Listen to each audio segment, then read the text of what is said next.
Singular politics और उस समय की नेहरूवियन नीतियों से व्यथित होकर के सम्माननीय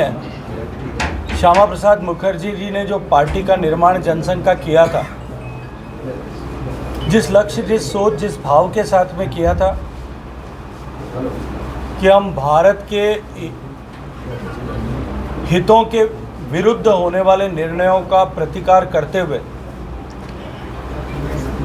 भारत को इस लक्ष्य के साथ में आने वाले समय में काम करेंगे कि हम भारत को विश्व का समर्थ, समृद्ध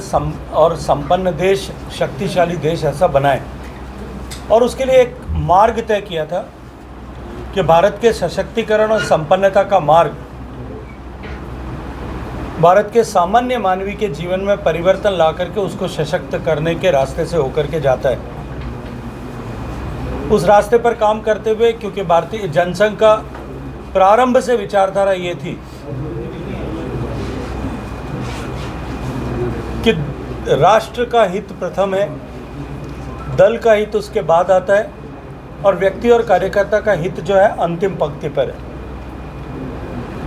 जब राष्ट्र के हित का विषय आया, कांग्रेस पार्टी की तत्कालीन इंदिरा गांधी जी की सरकार ने जब लोकतंत्र का चीरहरण किया, लोकतंत्र संकट में आया, तब लोकतंत्र को बचाने के लिए भारतीय जनता पार्टी के नेतृत्व ने, उस समय के जनसंघ के नेतृत्व ने अपने पार्टी का भी विलय करना स्वीकार किया। लेकिन कालांतर में उपजी परिस्थितियों के चलते हुए जब हमारे मूल विचार, लक्ष्य और मार्ग तीनों के आस्था पर प्रहार किया गया, तब भारतीय जनता पार्टी के स्थापना की संकल्पना हुई। और उस दिन जब भारतीय जनता पार्टी की मुंबई में स्थापना हुई थी, तब सम्माननीय अटल जी ने कहा था कि हमारा नाम भारतीय जनता पार्टी बेशक आज से होगा, लेकिन लक्ष्य वही है और लक्ष्य को प्राप्त करने का, सिद्ध करने का मार्ग भी वही रहेगा। और तब से लेकर के इस 45 साल की यात्रा में भारतीय जनता पार्टी जो सामान्य कार्यकर्ता और उंगली से पर गिन सकने वाले कार्यकर्ताओं की पार्टी थी, वो आज आगे बढ़ते हुए विश्व का सबसे बड़ा राजनीतिक दल बना है। भारतीय जनता पार्टी जो किसी परिवार की पार्टी नहीं है, कुछ व्यक्ति विशेष की पार्टी नहीं है। भारतीय जनता पार्टी जो कार्यकर्ताओं की पार्टी है और कार्यकर्ताओं की शक्ति के संवर्धन के सिद्धांत के आधार पर काम करती है। आज लगातार आगे बढ़ते हुए देश की जनता के आशीर्वाद से 3 बार पूर्ण बहुमत की, प्रचंड बहुमत की सरकार बनाने का सौभाग्य प्राप्त कर चुकी है। और इसके अतिरिक्त भी देश के लगभग 2/3 भूभाग में और आधे से ज़्यादा प्रदेशों में प्रत्यक्ष और परोक्ष सरकार भारतीय जनता पार्टी के आज काम कर रही है। देश में सबसे ज़्यादा जिला पंचायतों में,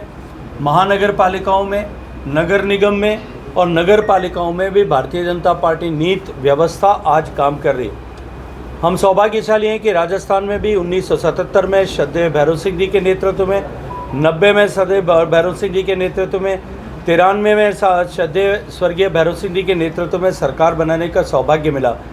2003 और 13 में आदरणीय वसुंधरा जी के नेतृत्व में प्रचंड बहुमत से सरकार बनाने का सौभाग्य राजस्थान प्रदेश की जनता ने दिया। और अब एक बार फिर राजस्थान में